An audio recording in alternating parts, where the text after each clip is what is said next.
கோவில்களில் எலுமிச்சை பழத்தை வெட்டி அதில் விளக்கு ஏற்றுவது சரியா என்றால் நிச்சயம் அதை தவிர்க்க வேண்டும். இந்து மரபு போதிக்கும் நெறிமுறை அப்படியானது. இந்து புராணங்கள் எலுமிச்சை கனியினை சாகம்பரி தேவி உருவாக்கினாள் என்கின்றது. நிசும்பன் எனும் அசுரன் பெரும் வரம் வாங்கி பெரும் கொடும் செயல்கள் புரிந்து பஞ்சத்தையும் உண்டு பண்ணி மக்களுக்கு ஏதும் உண்ண கிடைக்காமல் வதைத்தான். அந்நேரம் அன்னை சாகம்பரி தேவி அவனை அழித்து மக்களுக்கு எல்லா வளமும் கிடைக்க வழி செய்கிறார். அன்னையின் பெரும் ஆற்றல் உணர்ந்த அசுரன் சாகம்பரி தேவியிடம் தன்னையும் மனித குலத்துக்கு பயன்படும்படி வரம் கேட்கிறான். அதன்படி அவனை நிம்பு பலா எனும் கனியாக இங்கு மக்களால் தெய்வீக கனி என பூஜிக்கப்படுவாய் என வரம் அருள்கிறார். அன்றிலிருந்து இந்த கனி ராஜகனி தெய்வீக கனி என பல பெயர்களில் போற்றப்படுகின்றது.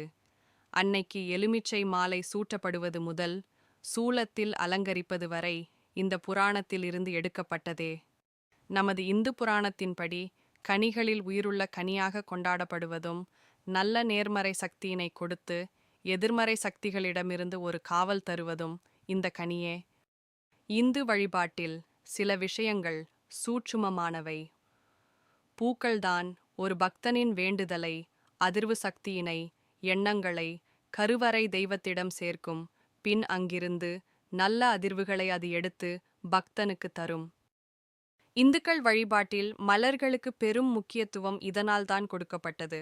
அதே காரியத்தைத்தான் எலுமிச்சையும் செய்கின்றது. எலுமிச்சை சக்தி மிக்கது.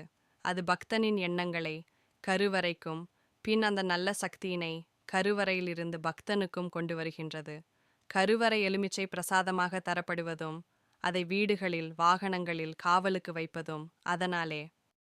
எனவே அந்த எலுமிச்சையினை தீயில் பொசுக்குதல் என்பது நல்ல பலன்களை கொடுக்காது. விளக்கு ஏற்றப்படவும் விதிமுறை உண்டு. தெய்வத்துக்கு ஏற்றப்படும் விளக்கு பஞ்சபூத தத்துவமாக இருத்தல் நன்று. அதற்காகவே மண் விளக்கு பயன்படுத்தப்படும்.